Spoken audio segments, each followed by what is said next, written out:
Me da mucho gusto presentarles ahora a la próxima participante en este programa del seminario que nos va a ofrecer la conferencia titulada Información Científica y Tecnológica para la Política Pública.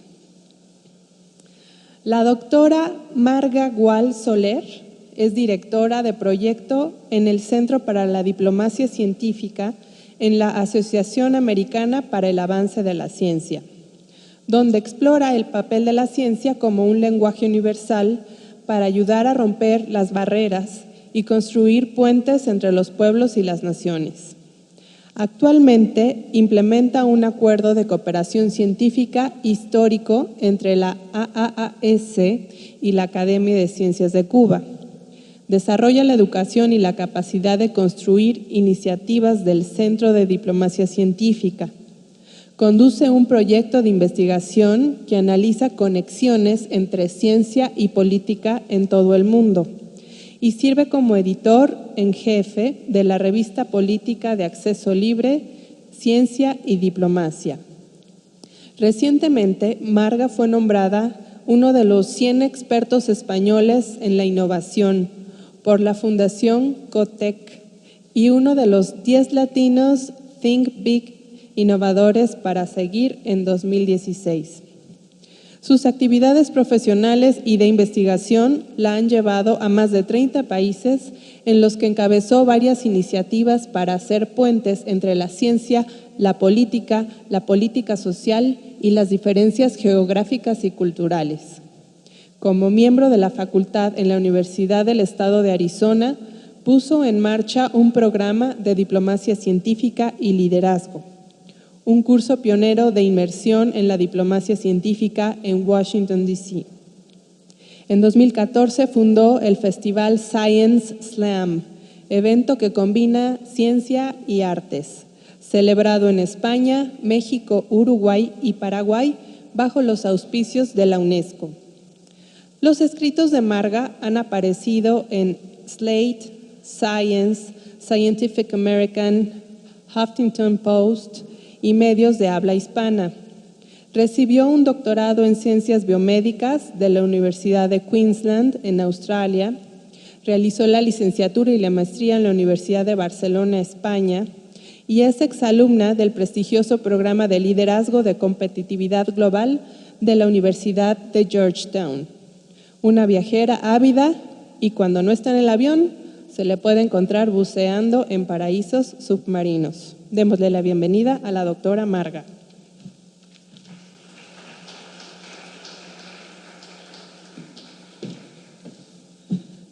Buenas tardes a todos. ¿Cómo están?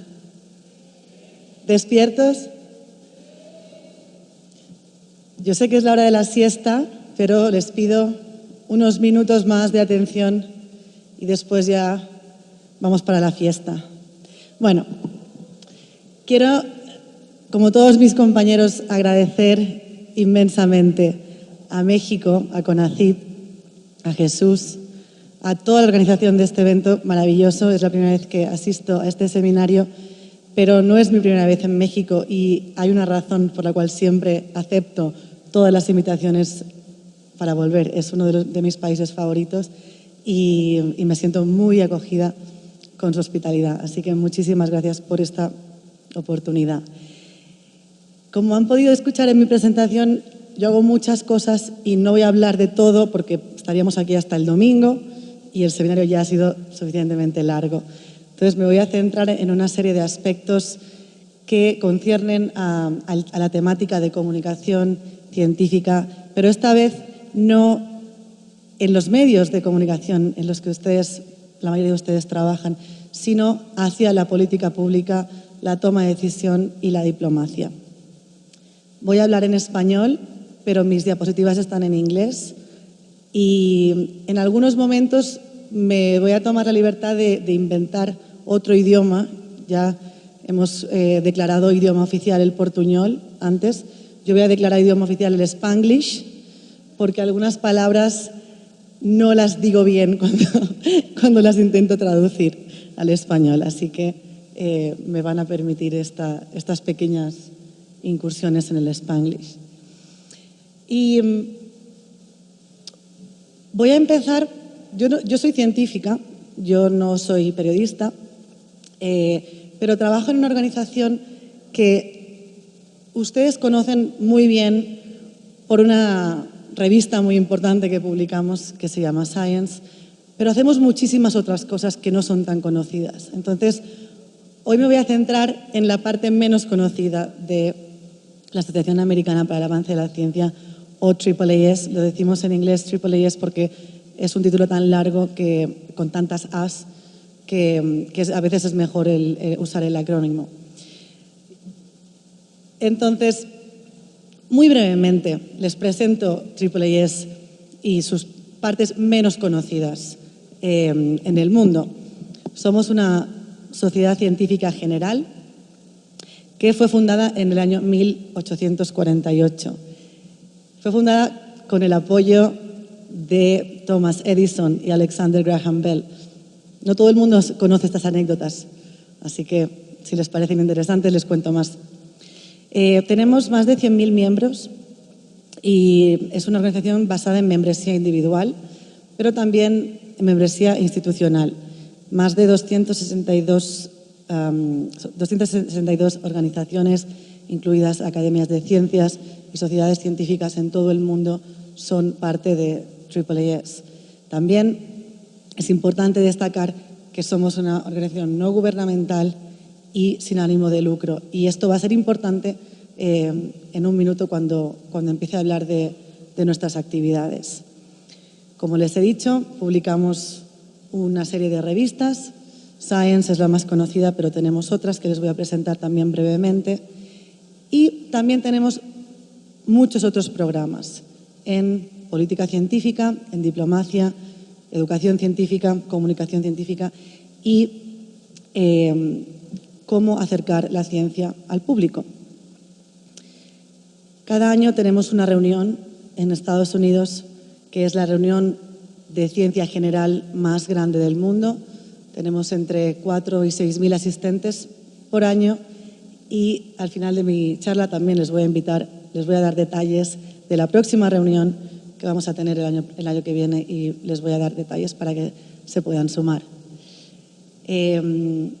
Hay partes de nuestra organización que han salido ya muchas veces mencionadas en el seminario, como es el portal de Eureka Alert, que todos ya conocen, y los premios, sobre todo los premios que damos al periodismo científico, y me siento muy afortunada de que varios de los ponentes que han expuesto los conferencistas en este seminario han ganado este premio. Como les decía, publicamos la familia, lo que le llamamos Science Family of Journals, porque ya es una familia. Empezamos con 1, pero ahora tenemos 5 y pronto tendremos 6. Las revistas son Science Translational Medicine, Science Signaling. La más reciente se llama Science Immunology y también tenemos una bastante reciente que se llama Science Advances, que es Open Access. Y en 2017 lanzamos la quinta, que se llama Science Robotics, y ahora mismo estamos aceptando los manuscritos para la primera edición de Science Robotics. Entonces, como dije, no les voy a hablar de nuestras revistas, les voy a hablar de lo que menos conocemos sobre AAAS, y son nuestros programas y actividades enfocados a la política pública. Tenemos una oficina de relaciones gubernamentales, otra oficina que se dedica enteramente a analizar el presupuesto para la ciencia y la innovación en los Estados Unidos. Tenemos departamentos dedicados a responsabilidad científica, derechos humanos, libertad académica y la interacción entre ciencia y religión. Por último, los 2 programas que me conciernen a mí y de los cuales voy a presentar esta tarde son los programas para incorporar a científicos e ingenieros en la política pública en los Estados Unidos y también fuera, y los programas de diplomacia científica.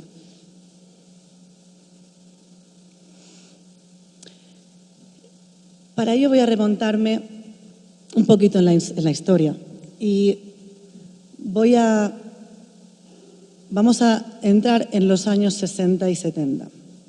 En los Estados Unidos era una época donde empezaron muchísimas discusiones, muchísimas controversias en temas medioambientales, como organismos genéticamente modificados, como el uso de pesticidas, energía nuclear, la carrera armamentística, la carrera espacial, la guerra de Vietnam, la crisis energética, nuevas tecnologías, los ordenadores, microprocesadores. Entonces, el gobierno de los Estados Unidos sentía que no tenía suficiente capacidad científica dentro del gobierno para responder rápidamente a estos desafíos, a estos temas que cada vez eran más importantes en la toma de decisiones y la política pública. Entonces, como respuesta a esta falta de insumos científicos, se creó lo que llamamos el AAA Science and Technology Policy Fellowship Program. Es un programa de becas que cada año trata de insertar a científicos en la política pública de los Estados Unidos. Los científicos tienen que tener un doctorado para entrar en el programa o pueden ser ingenieros con máster y más de 3 años de experiencia y pasan a formar parte del gobierno federal durante un año. El programa empezó en 1973, como les decía, en esta época de grandes cambios y de gran demanda por información científica y tecnológica en el gobierno. Empezó con 7 personas, 7 científicos que entraron a formar parte del Congreso, de las oficinas de apoyo a los congresistas y los senadores de los diferentes estados. Y el programa ha crecido, al día de hoy tenemos más de 300. Cada año pasamos de 7 a 300 científicos que entran en el gobierno 43 años después. Y el resultado es que a día de hoy hay más de 3.000 egresados de este programa, los llamamos los Fellowship Alumni, y han formado una red muy, muy poderosa, tanto en Washington como en varios países en el extranjero, de abogacía por el papel de la ciencia en la política pública. Y les voy a dar muchos ejemplos en breve. No sé a dónde tengo que apuntar. Esta foto es a ningún lado. Bien. Esta foto es el 40 aniversario del programa y es la foto del grupo de los 273 que entraron en ese año posando en las escaleras de enfrente del Congreso de los Estados Unidos. Y estos científicos entran en las 3 ramas del gobierno. La rama ejecutiva, lo que serían los ministerios, allá se llaman agencias y son tanto el Departamento de Estado, como es equivalente al Ministerio de Asuntos Exteriores, el Ministerio de Energía, el Ministerio de Desarrollo. Cada agencia, cada año, incorpora una serie de científicos que nosotros nos encargamos de reclutar y evaluar y conducir todo el proceso de selección. También entra en el Congreso y desde hace 2 años tenemos también en la rama judicial. Entonces, las 3 ramas del gobierno ya tienen cada año una entrada de científicos e ingenieros en sus filas. La mayoría de ellos vienen de las ciencias biológicas, biomédicas, pero no tenemos restricciones en cuanto o preferencias en cuanto al campo de investigación. Y como pueden ver, tenemos ciencias sociales, física, ciencias médicas, geociencias, ciencias computacionales y todavía muy poquitas, pero hay personas que vienen de las artes y las humanidades que toman la decisión a veces muy, muy discutida de entrar en el gobierno y no es el típico perfil que a lo mejor esperaríamos. Los criterios para elegir a estas personas? ¿Cómo hacemos esta selección? Bueno, lo que buscamos es personas con un bagaje científico importante, pero también con otras cualidades o que hayan demostrado capacidad de desempeñarse fuera de un laboratorio. Y eso puede manifestarse en muchas formas, pero buscamos lo que son lo que se llaman soft skills, que no sé si tiene traducción de capacidades blandas, no sé ni si existe en español. Pero la idea es que los científicos puedan entender y encontrar un lenguaje común con los tomadores de decisiones para poder comunicarse y comunicar la información científica de una manera que los tomadores de decisiones puedan absorber y puedan actuar rápidamente con ella. Entonces, esto implica un cambio de mentalidad bastante grande. A veces es un shock porque los tiempos se reducen de años de investigación a días, de papers de 20 páginas a un párrafo, de lenguaje lleno de palabras técnicas a puntos muy simples que se puedan entender por un público general y que no tenga ninguna experiencia previa en ese campo o en ese tema. Y bueno, muchas veces los científicos vienen muy bien preparados y a veces no tanto, pero tenemos un programa de orientación de 2 semanas que intenta darles estas capacidades, este entrenamiento que a veces o muy frecuentemente no se adquiere en un laboratorio o en un ambiente académico tradicional. Entonces, los objetivos de este programa son a 3 niveles. Primero, a nivel individual, queremos desarrollar al científico en su carrera profesional para que pueda desempeñarse en estos diferentes ámbitos de la sociedad, incluido el gobierno, incluida la política pública. Y también que los científicos aprendan qué es relevante para la toma de decisiones, cómo ellos pueden a veces orientar su investigación o su comunicación para tener los mejores resultados e impacto en la sociedad. Porque muchos de los científicos que seguro entrevistáis te dicen que que son científicos o que hacen ciencia por el bien común, por el bien del planeta, por el bien de la sociedad, pero muchas veces no se sabe exactamente cómo lograr eso. Pues estas oportunidades creemos que son muy importantes para que los científicos puedan darse cuenta de qué es lo que valora un tomador de decisión cuando decide si va a priorizar ciencia o no. También es importante en el ámbito de la política pública que aprendan a pensar científicamente. No es tanto el tema científico que trae la persona, sino es la forma de pensar, el método científico. La mayoría de funcionarios de gobierno no tienen formación científica. No existen carreras que crucen de ciencia a política. Entonces, muchas veces los dos mundos están muy desconectados. Entonces, en una oficina de gobierno, tener una persona que piensa como científicamente, que está todo el día trabajando contigo, es mucho más efectivo que una comisión que se reúne una vez cada 6 meses para asesorar en algún tema concreto de energía o de cambio climático y luego esta comisión vuelve a su trabajo y termina un informe encima de la mesa. Entonces, es esta interacción entre personas en el día a día que es lo que hace cambiar la mentalidad en los dos lados.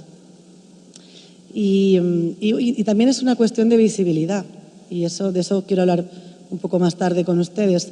Si no sabemos que esta posibilidad existe como opción de carrera para un científico, si no tenemos roles, modelos que podemos seguir, pues cada vez que intentamos incentivar a los niños, a las niñas que estudien ciencia, no les damos el abanico completo, la fotografía completa de qué es lo que se puede hacer con un doctorado o con una carrera en ciencia. Hay muchas más opciones de las que nos presenta ahora mismo, hoy en día, la universidad. Hay muchísimo texto en las diapositivas, pero eso es para las personas que nos están viendo en inglés, para que puedan seguir lo mejor posible.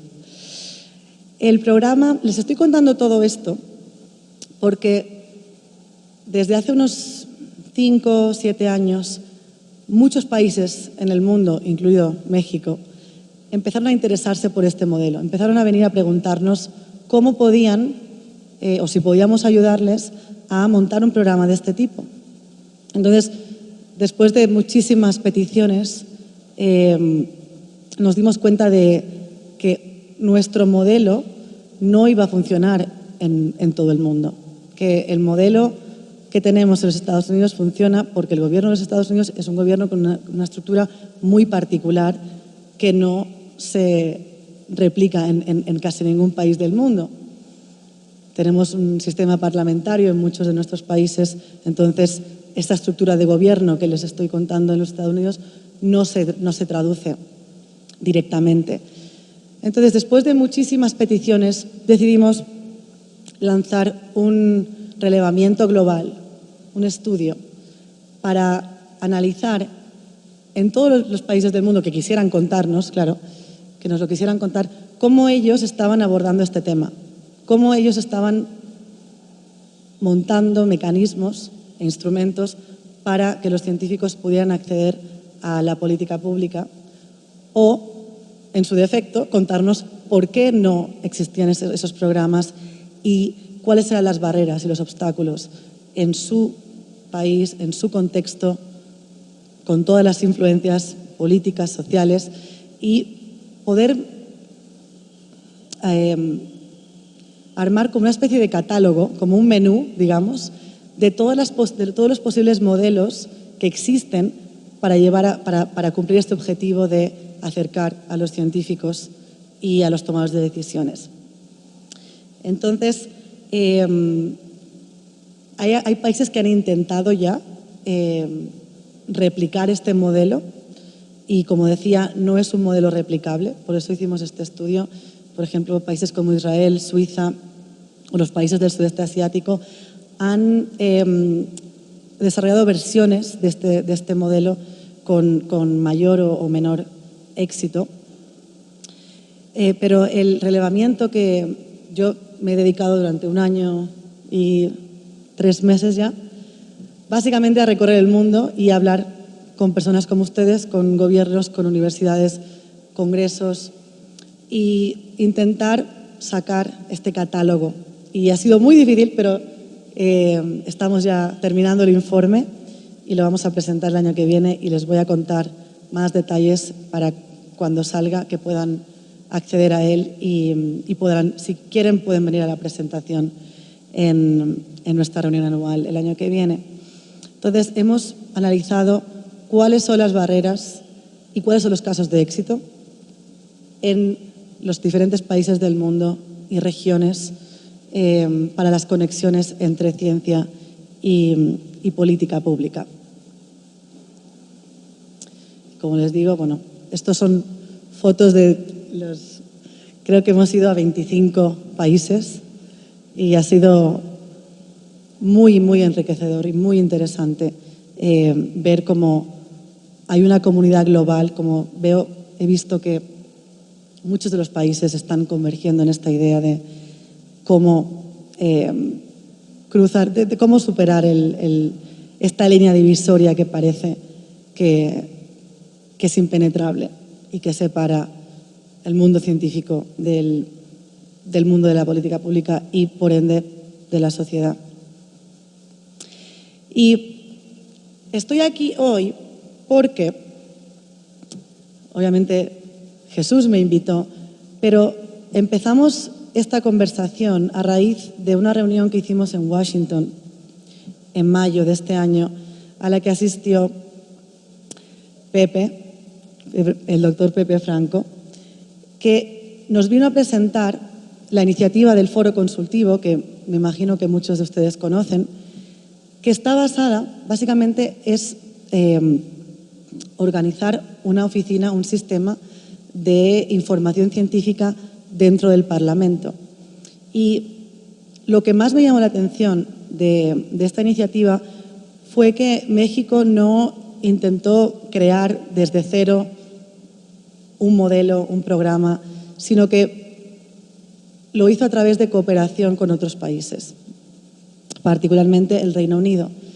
El Parlamento británico tiene un sistema de información científica muy bueno, uno de los mejores del mundo.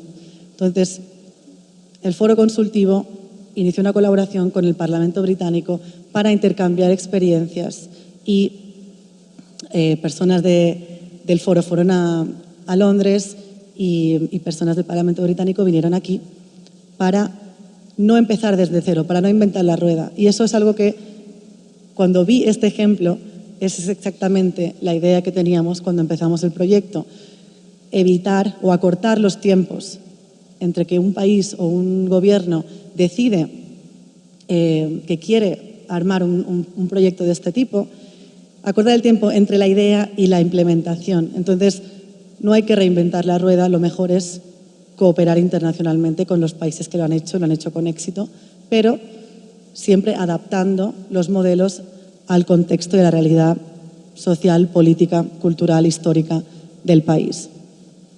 Y bueno, la ponencia del doctor Franco fue espectacular y desde entonces hemos tenido una muy buena relación, y desde antes ya la teníamos con el CONACYT, pero de verdad estamos muy contentos de ver que México está avanzando en esta dirección. Lo mismo con Argentina.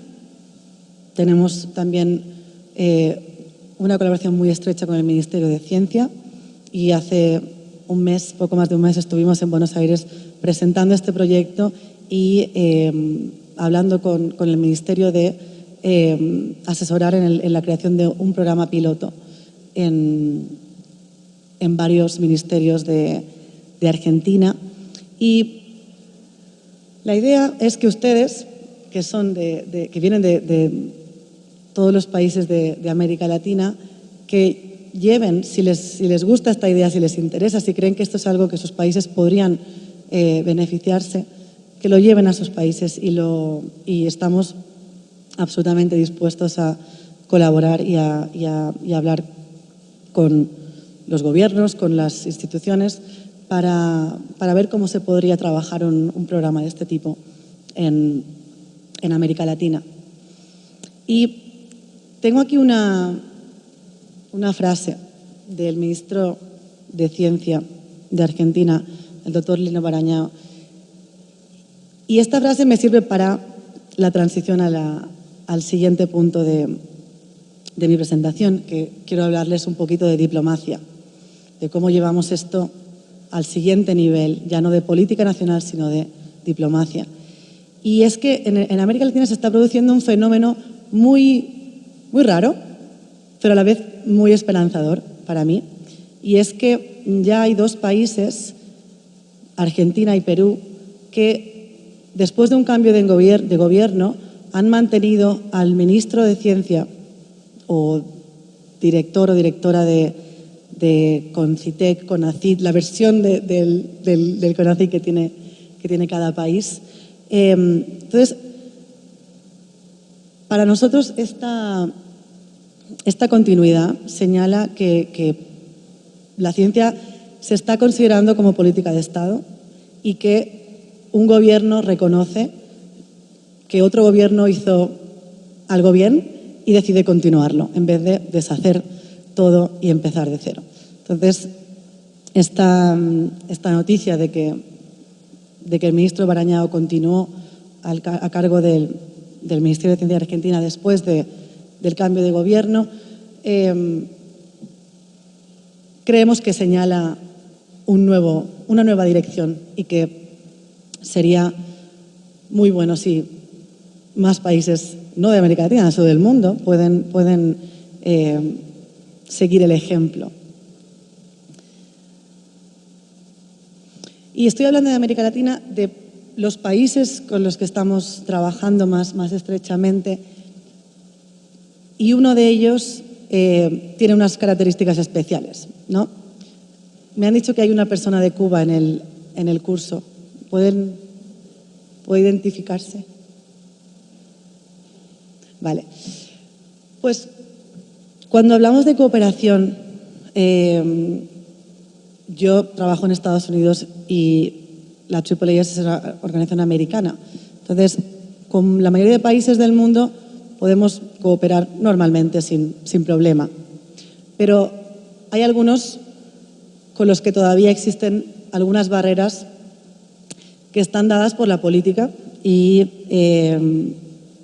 afectan negativamente la cooperación científica. Entonces, la AAAS creó en 2008 el Centro de Diplomacia Científica. Y como les decía al principio, somos una organización no gubernamental y sin ánimo de lucro, y eso tiene muchas ventajas. Entre ellas, nosotros podemos colaborar con países que no tienen relaciones diplomáticas oficiales con los Estados Unidos.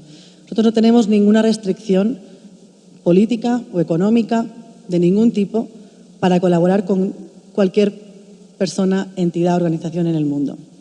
Entonces, usamos esta posición fuera del gobierno, no recibimos financiación federal y por eso tenemos una flexibilidad y un alcance que no tiene la mayoría de actores y de sectores en el país. Entonces, desde el año 1997 trabajamos muy estrechamente con Cuba. Al principio, de manera muy informal, realizando visitas, trayendo científicos de Estados Unidos y viceversa, porque Cuba y Estados Unidos tienen una relación, han tenido una historia de cooperación científica muy fructífera desde hace más de 100 años. Pero a partir de los años 60, esa cooperación terminó y la AAAS pensó que era una pena que se estuviera perdiendo esa buena relación que existía en el ámbito científico.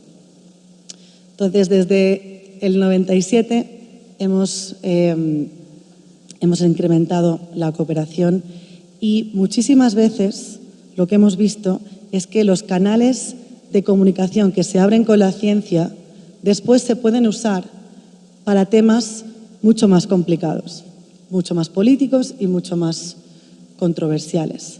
Pero la ciencia es una muy buena forma de romper el hielo, porque los científicos de todos los países tienen la misma forma de trabajar, tienen mentalidades muy similares, tienen objetivos muy similares, que no están condicionados por ideologías políticas, muchas veces, no siempre.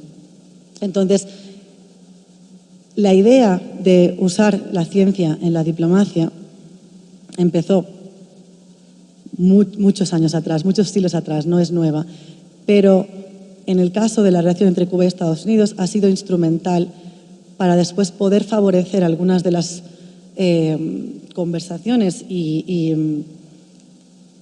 mecanismos que han dado lugar a, como todos sabéis, a la reciente normalización de las relaciones diplomáticas entre los dos países. Y voy a pasar a hablarles un poquito de esta idea de diplomacia científica, porque me encuentro que muchas veces es un concepto que es muy familiar, pero la palabra, el término, no lo es tanto. Y la verdad es que, como decía, no es nada nuevo. La ciencia siempre ha estado cruzando fronteras, incluso cuando todos los demás canales de comunicación estaban cerrados. Desde el ejemplo del Apolo y la Soyuz en el 75 hasta el día de hoy con el acelerador de partículas que se está construyendo en el Medio Oriente, que tiene 10 países miembros tiene 10 países miembros que están muchos de ellos en guerra. Pero cuando se trata de cooperar para el avance de la ciencia, pueden llegar a un entendimiento y a un lugar de consenso para llevar a cabo estos proyectos. Esta idea de diplomacia científica existía desde hace muchos años. La práctica existía desde hace siglos, desde la época de Newton. Pero en AAAS sentíamos que hacía falta un marco teórico, hacía falta hacerlo un poquito más formal para que pudiera ser operacional y se pudiera definir y se pudiera categorizar. Entonces, en el 2010 se hizo una reunión en Londres entre AAAS y la Royal Society de Londres. La Royal Society es la Academia de Ciencias de Londres, del Reino Unido. Y de esa reunión salió este documento que les estoy mostrando aquí, que se llama New Frontiers in Science Diplomacy. Y no se ve porque está muy, muy pixelado, pero se llama Navigating the Changing Balance of Power. Cómo la ciencia, la innovación, la tecnología están cambiando los equilibrios de poder en el mundo. Entonces, ese documento se convirtió como en el documento fundacional de diplomacia científica, como el primero que describe y intenta crear este marco teórico para que diplomacia científica sea un campo de estudio, se pueda investigar, se pueda enseñar y se pueda practicar. Entonces, este marco teórico se compone de 3 dimensiones, las llamamos 3 dimensiones. La primera es la diplomacia para la ciencia. Eso quiere decir cómo la diplomacia, los diplomáticos, pueden ayudar a fomentar la cooperación científica entre países mediante, por ejemplo, acuerdos intergubernamentales, pertenencia a consorcios de grandes infraestructuras científicas. Y la idea es que hay mucha infraestructura, por ejemplo, telescopios, aceleradores de partículas, la Estación Espacial Internacional. Estas estructuras son tan caras de construir y que no tendría sentido que un país las construyera, las usara para él solo, ¿no? Entonces, ¿cómo se puede facilitar la cooperación diplomática para el avance de la ciencia en estas grandes infraestructuras y que el uso de estos equipamientos sea o beneficie a todo el mundo? Que cualquier investigador de cualquier país pueda viajar a estas partes del mundo para realizar sus investigaciones. La segunda dimensión de diplomacia científica es ciencia, lo que llamamos ciencia en la diplomacia. Y eso sería el equivalente a lo que llamamos política basada en evidencia. Pues aquí sería lo mismo, pero sería diplomacia basada en la evidencia. Y se basa en cómo compenetramos la ciencia con los procesos de gobernanza global de los espacios que nos pertenecen a todos. Aguas internacionales, el espacio, el aire. Y no tienen solamente que ser espacios naturales, como biodiversidad, por ejemplo. Puede ser Internet. ¿Quién gobierna Internet? Pues es un recurso común. Y también el uso y el control de armas nucleares también entra dentro de esta parte de esta categoría de diplomacia científica. Y vemos que desde el final de la Segunda Guerra Mundial, vemos este gráfico muestra el crecimiento del número de tratados internacionales para la gobernanza de los espacios internacionales, como el Tratado de Cambio Climático, el Tratado Antártico, que se considera el primer caso de éxito de la diplomacia científica en el año 1959, hasta llegar al día de hoy con la COP. La que está puesta allí es la COP21 en París y ahora ya vamos para la COP22 en Marrakech.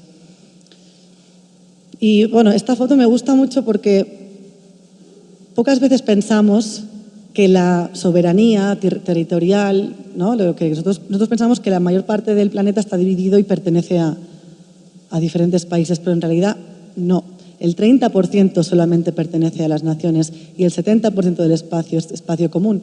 Entonces, ¿por qué no estamos invirtiendo más energía, tiempo, dinero, inteligencia a cómo gobernar estos espacios conjuntamente entre todos. Y la tercera dimensión, ya he hablado un poquito cuando hablaba de Cuba, es la ciencia para la diplomacia. Cómo la ciencia puede abrir canales y superar barreras cuando todas las demás puertas están cerradas, en casos de conflicto, casos de tensión política.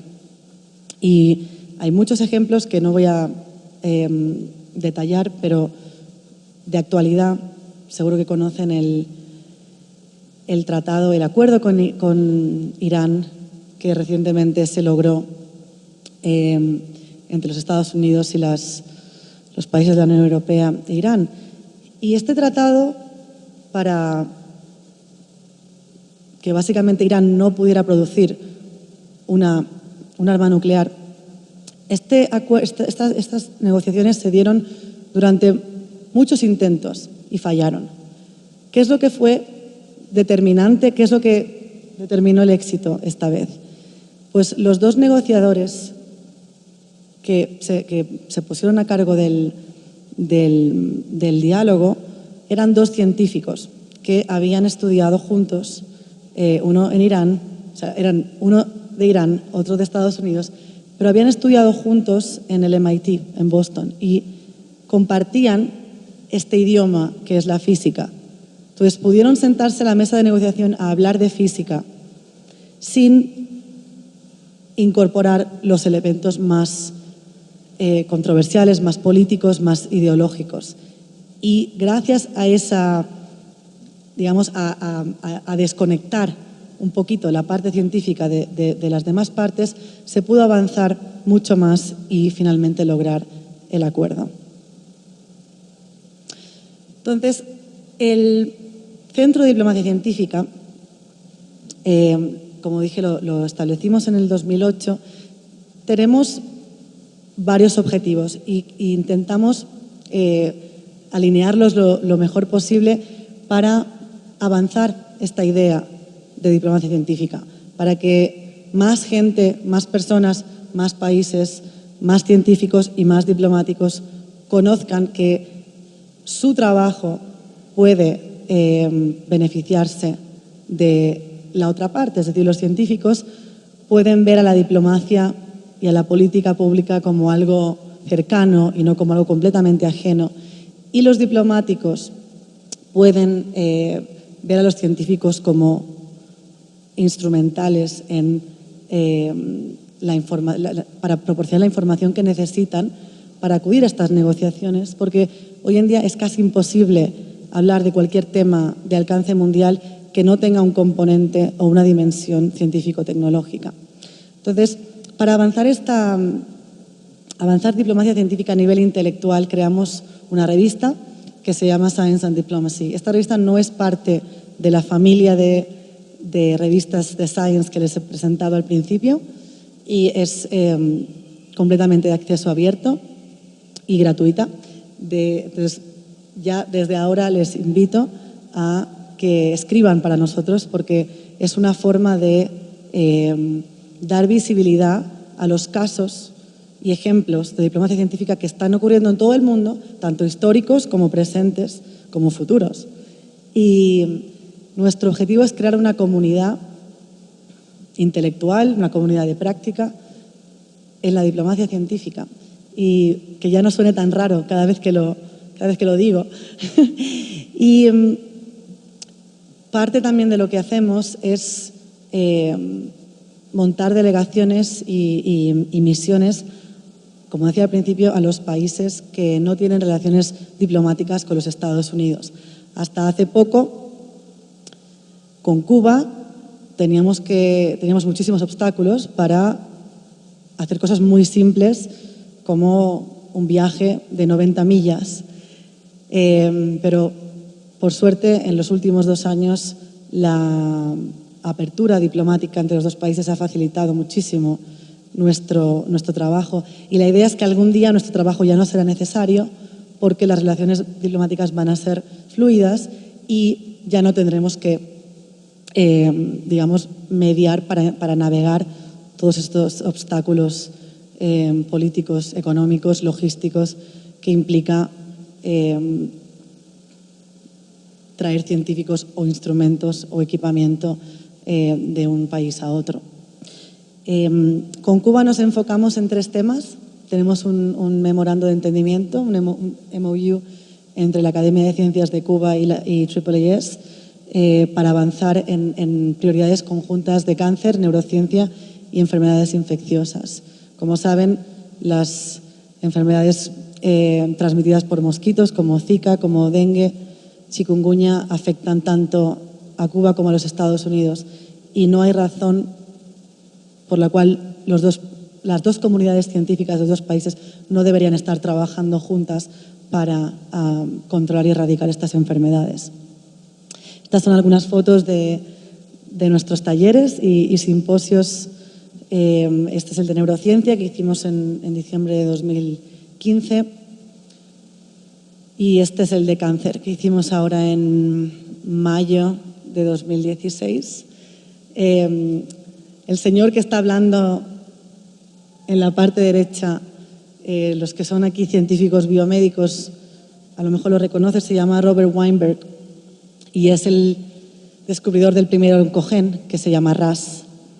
Y cuando yo hacía mi doctorado en biología molecular, yo hice mi doctorado en proteínas de la familia de RAS y nunca en mi vida me hubiese imaginado que 4 años después usaría ese conocimiento científico que yo había desarrollado durante mi doctorado en el laboratorio para traer al descubridor de RAS a Cuba a dar una conferencia. Entonces, muchas veces no nos imaginamos las posibilidades que tenemos como científicos para lograr impacto en áreas que parecen completamente ajenas a lo que hacemos. Pero fue muy emocionante para mí traer este señor a Cuba y usar mi experiencia científica y mi conocimiento científico para armar la agenda de este seminario. Y hacemos muchas actividades de capacitación, no solamente enfocadas a América Latina, también hemos trabajado con científicos en Irán, en Corea del Norte, en Siria, en muchos países que desafortunadamente no tienen las mejores relaciones diplomáticas con los Estados Unidos. Estas fotos son de un taller que hacemos cada año en Italia, en Trieste, en cooperación con la Academia de Ciencias, se llama TWAS, The World Academy of Sciences, y traemos personas de 40 países sobre todo de Medio Oriente, África y el sudeste asiático, para capacitarlos en diplomacia científica y que puedan convertirse en líderes de sus países en el futuro. Y esta es la foto de grupo del curso del año pasado y les he puesto las banderas para que vean que estos 4 países, Estados Unidos, Cuba, Irán y Corea del Norte, nunca podrían haber estado juntos, personas de estos 4 países, nunca podrían haber estado juntos de forma oficial. No podrían nunca mandar representantes de su gobierno a sentarse en una reunión. Pero nosotros, como no tenemos ninguna afiliación gubernamental, como somos completamente separados del gobierno, podemos traer a estas personas a dialogar. Y son científicos, tienen mucho más en común como científicos de cualquier ideología que los pueda separar a nivel político. Y así es como tratamos de fortalecer las relaciones entre los países, usando la ciencia como punto común de acuerdo entre los grandes desacuerdos que existen en otros ámbitos. Y ahora quiero hacer un llamamiento, no sé si es un llamamiento, pero hay una parte muy importante que falta en todo esto, y es la parte de comunicación, es la parte de los medios. Esta parte es la que les concierne a ustedes. Es mucho más impactante un titular, una foto, que las 5.000 palabras de los artículos de mi revista, y lo digo con completa honestidad. porque lo nuestro es un policy journal, es una revista para tomadores de decisiones y tiene que estar en el formato de policy, porque si no, no lo leen. Bueno, pues creo que hay una oportunidad mucho más grande, mucho más amplia para llevar esta idea y estos conceptos a nivel global y tener un impacto mucho más masivo. Esta foto es un artículo del New York Times después del huracán Sandy, que afectó tanto a Cuba como a los Estados Unidos. Entonces el artículo se preguntaba por qué no existe cooperación en reducción de desastres entre los dos países si los huracanes no necesitan visa para pasar de Cuba a los Estados Unidos, como hemos visto justo la semana pasada con el huracán Matthew. Y hablando de medios y de noticias, bueno, esto es una noticia de hace 4 horas del día de hoy. El presidente Obama ha lanzado su último, digamos, intento de normalización de relaciones entre Cuba y los Estados Unidos y ha anunciado que se va a facilitar la cooperación científica, la cooperación médica, la cooperación en agricultura, colaboración con fines humanitarios. Entonces está levantando muchas de las restricciones que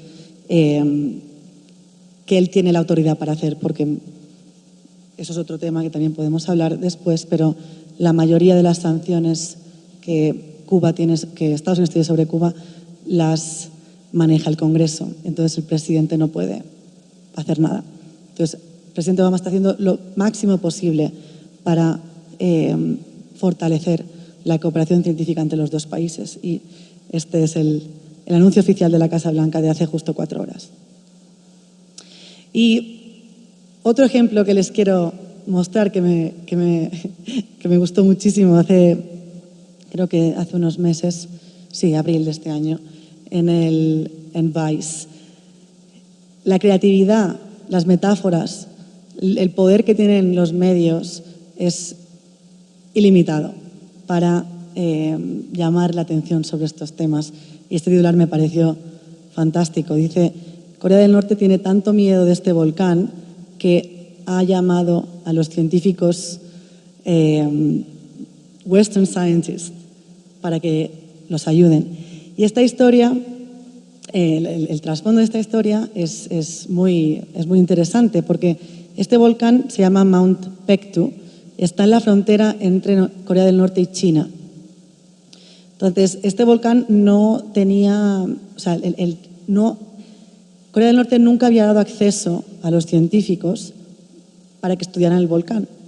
Entonces, un equipo de AAAS con la Royal Society de Londres montamos una delegación hasta Corea del Norte para convencerlos de que este volcán era un riesgo, suponía un riesgo y un peligro mundial, porque ya lo vieron en Islandia, cuando un volcán, y aquí en Puebla, rodeados de volcanes, cuando un volcán entra en erupción, ya no solamente afecta al país en el que el volcán está.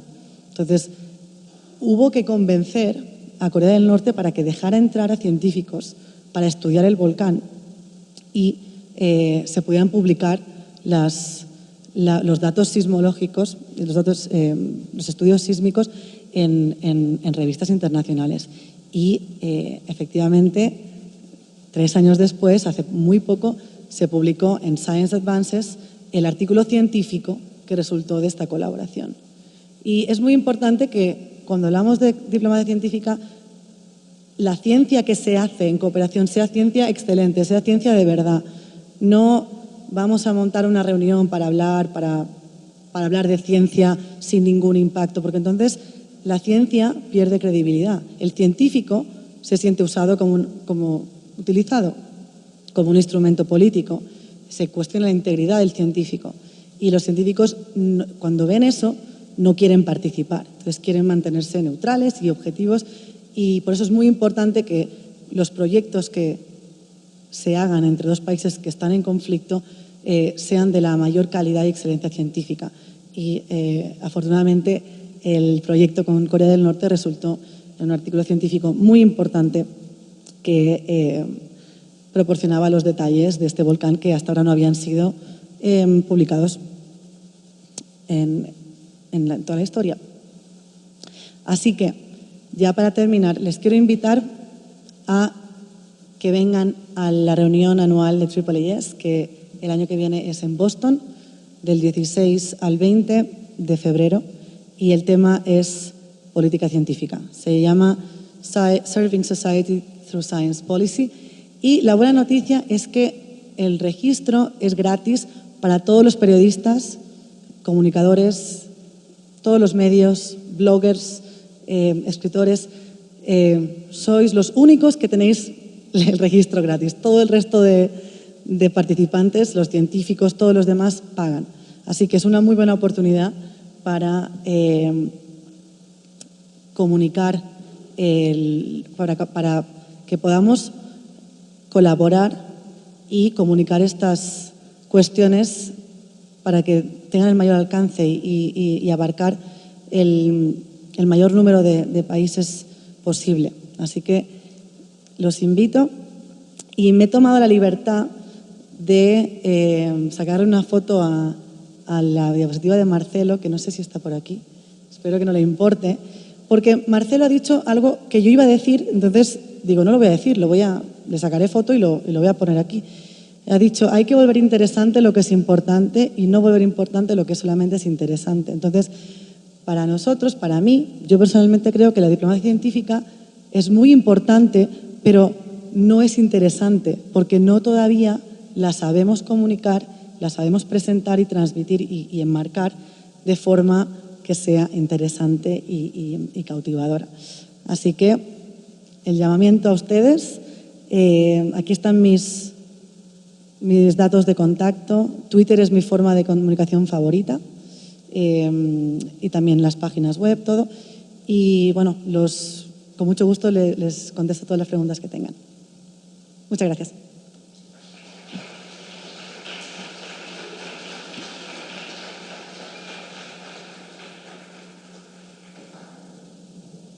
Hola, yo lamento haberme perdido la mayor parte de la charla, que se ve que estuvo muy buena, pero más bien quería hacer dos breves comentarios. Uno, yo creo que esta invitación que nos hace Marca a asistir a la reunión de la AAAS es algo que todos deberíamos tratar de hacer. Yo nunca he tenido la oportunidad.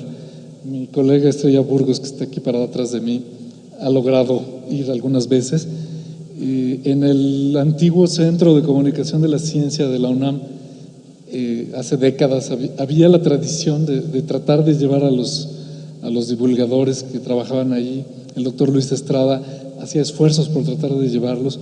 Entonces, bueno, no sé, pues a lo mejor podríamos empezar a buscar mecanismos para encontrar financiamiento, porque a veces pues simplemente uno no puede financiarse este viaje a pesar de que no se pague la inscripción.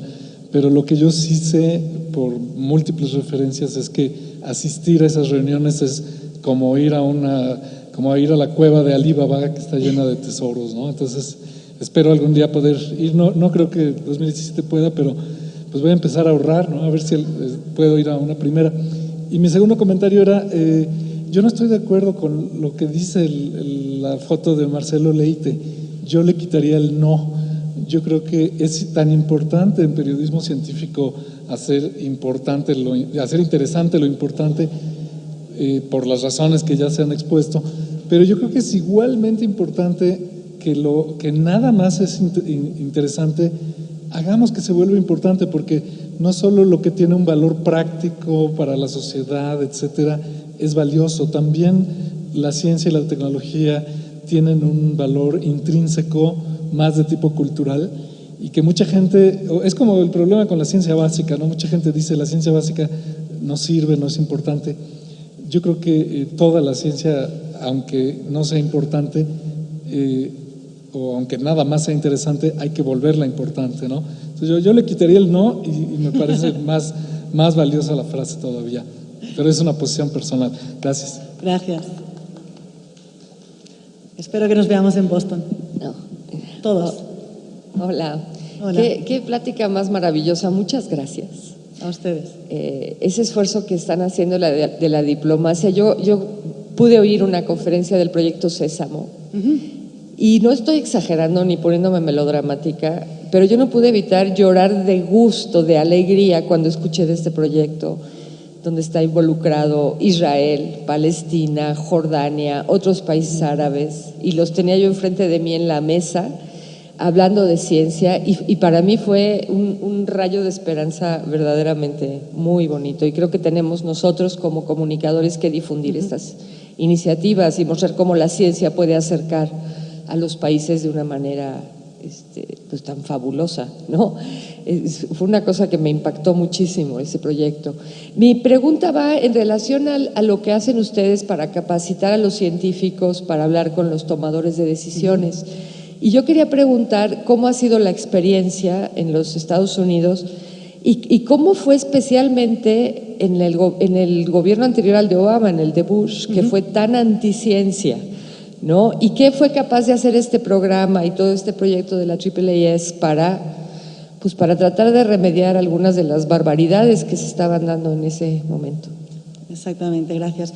Bueno, primero el comentario sobre Sesame creo que refuerza lo que hemos escuchado casi en cada ponencia, de la importancia de capturar al científico, a la persona, ¿no? No solamente la historia es sobre la ciencia o sobre el descubrimiento, pero sobre la persona. Entonces, nosotros en nuestra revista tenemos lo que llamamos una sección de cartas del campo, Letters from the Field, que los científicos en primera persona que están involucrados en estos proyectos tan a veces delicados, a veces peligrosos, a veces controversiales, nos escriben y nos lo cuentan, y la verdad que se caen las lágrimas muchas veces leyendo esos testimonios. Es muy fuerte. Y entonces creo que es importante enfatizar la necesidad de capturar al científico, sobre todo si es un científico israelí colaborando con un científico palestino, pues capturar esa historia personal. En cuanto a la época de Bush, sí.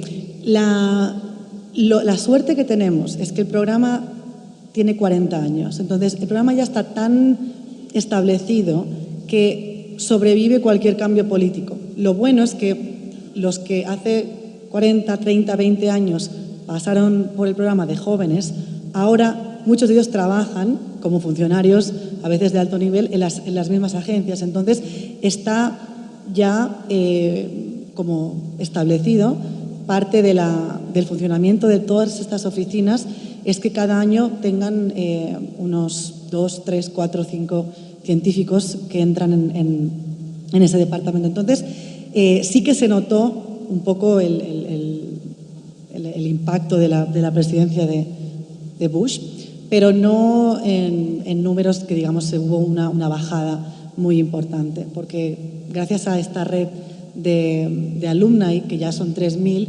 pues se refuerzan mutuamente. Entonces, todas las personas que han pasado por el programa y trabajan en el gobierno no dejarían que se cortara o que se parara. Entonces, ya se ha convertido en algo estable y esperemos que vaya creciendo, pero no vimos una bajada, a pesar del ambiente completamente anticiencia que se respiraba en general en el país.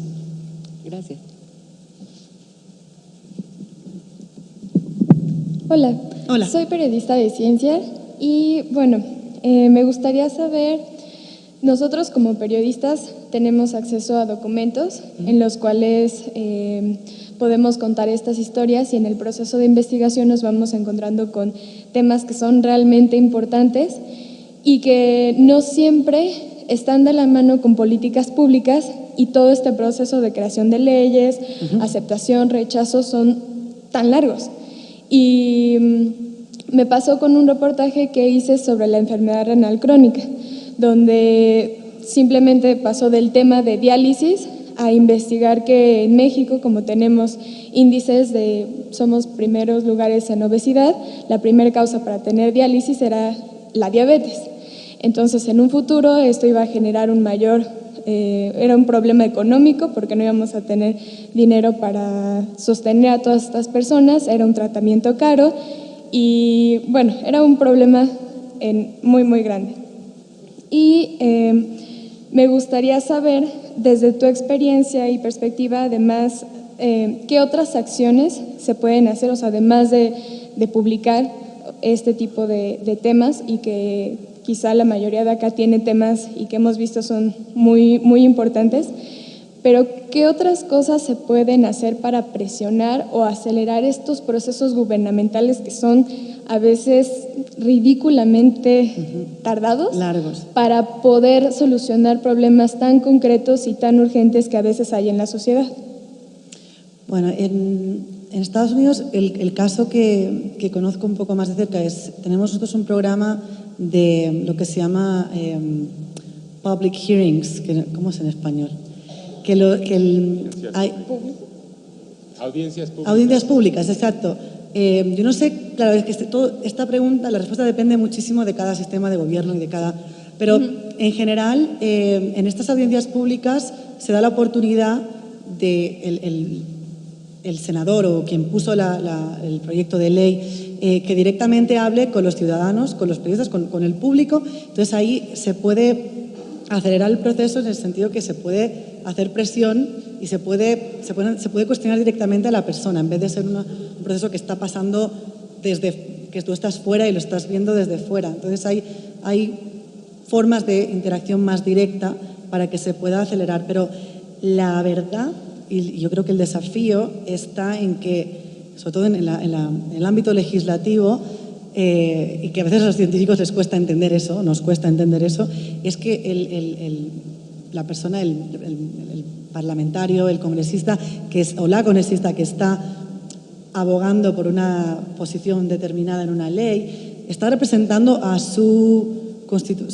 comunidad. Entonces, no es que la persona sea anticiencia o esté a favor de una dirección o de otra, es que está pensando cómo va a ser reelegido en la siguiente legislatura, en la siguiente administración, entonces cómo puede ganar votos. Entonces, yo creo que a veces nos falta un poco cerrar el círculo de pensar, cuando analizamos por qué un político está diciendo lo que dice o está a favor o en contra de una ley o de una posición, no está hablando por sí mismo, está diciendo lo que cree que va a funcionar mejor para ser reelegido después. Y los ciclos políticos son tan cortos que cuando presentamos una política científica muy larga o una propuesta que lleva, no sé, más de 4 años o más de 6, dependiendo de la legislatura, de lo que dure en cada país, automáticamente se puede descontar, porque entonces ese político ya no se llevaría la medalla, ya no se llevaría el mérito. Entonces, por eso hablaba de política de Estado, de cómo se pueden aislar los procesos del ciclo y los vaivenes electorales. Es que no tengo la respuesta. Yo creo que lo que sí podemos es intentar considerar más estas influencias y intereses que compiten cuando estamos cubriendo un tema de estos legislativo o en el gobierno en general. Gracias. Nada. Hola. Hola. Suena fuertísimo. Voy a hacer una pregunta que es sobre otro terreno, pero que se parece bastante. Hace algunos años escuché que existía una propuesta en la Comisión Europea para que, no es diplomacia, pero es política, es política pública, para que los proyectos que se llevan a cabo tengan, así como se les pide que tengan un análisis que siempre es más financiero que económico, de costo-beneficio, así como se pide que haya para ciertas cosas un análisis de impacto ambiental, que hubiera un análisis científico de cada una de las propuestas. Esto es como más política interna, pero que de todas maneras, no sé si, pues yo la verdad es que oí como la propuesta, me pareció excelente, y no sé si prosperó en la Unión Europea, si hay países en donde esto se haga. Creo que sería como parte de una misma cultura de relacionar políticas públicas con lo que nos dice la ciencia, con que no sean como meros caprichos o meros análisis financieros, ¿no? Sí, no sé si te refieres a las convocatorias del programa Marco, como el Horizonte 2020, los programas europeos de investigación.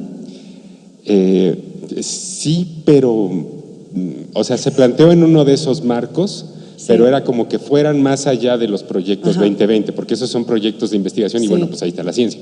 Pero que se pidieran para proyectos en general de política pública que no estuvieran basados nada más en análisis, bueno, en estos dos análisis que son muy importantes, no digo que no, Sí, sí, pero sí. que un análisis de qué dice las ciencias sería también muchísimo más útil, ¿no? Sí, sí. Bueno, se pide siempre, ahora creo, muchos países están pidiendo impactos, lo que llamamos broader impacts. En Estados Unidos, la National Science Foundation, que es la que da las becas, pide que no solamente el proyecto tenga un mérito científico, pero también tienes que demostrar cómo va a impactar a la sociedad. Entonces, muchísimas veces esa es la parte que más cuesta, porque exactamente el análisis de impacto social de algo, cuando hablamos de ciencia básica, pues no es fácil, ¿no? Y sobre todo cosas a largo plazo que muchas veces ni sabes dónde van a terminar, como el ejemplo de CRISPR-Cas9 es un ejemplo que no se diseñó la investigación para llegar a lo que ahora estamos viendo que es. Entonces, esa es una parte, pedir más análisis de impacto a la investigación. Y luego, lo que dices tú, pedir más evidencia científica en las políticas públicas y en los planes de toma de decisión. No sé exactamente a nivel europeo, no estoy familiarizada con esta propuesta que te refieres, pero sí que al menos está en la retórica de los comisarios europeos intentar que la política pública sea basada en la evidencia, pero no han encontrado, yo creo, el mecanismo. La Comisión Europea tenía una asesora que se llamaba Anne Glover, que era la asesora al comisario Barroso, y ahora este puesto se ha sustituido por 7 científicos que son un comité asesor, pero ya no asesoran al presidente de la comisión, asesoran al comisario de ciencia. Entonces, ya es como hablar más de política científica que de ciencia para la política. No sé si me explico. Sí, y nada más como comentario, fue justamente Anne Glover a la que escuché decir esto. Exacto. Y es bióloga. Sí. Bueno, pues si no hay más preguntas, gracias.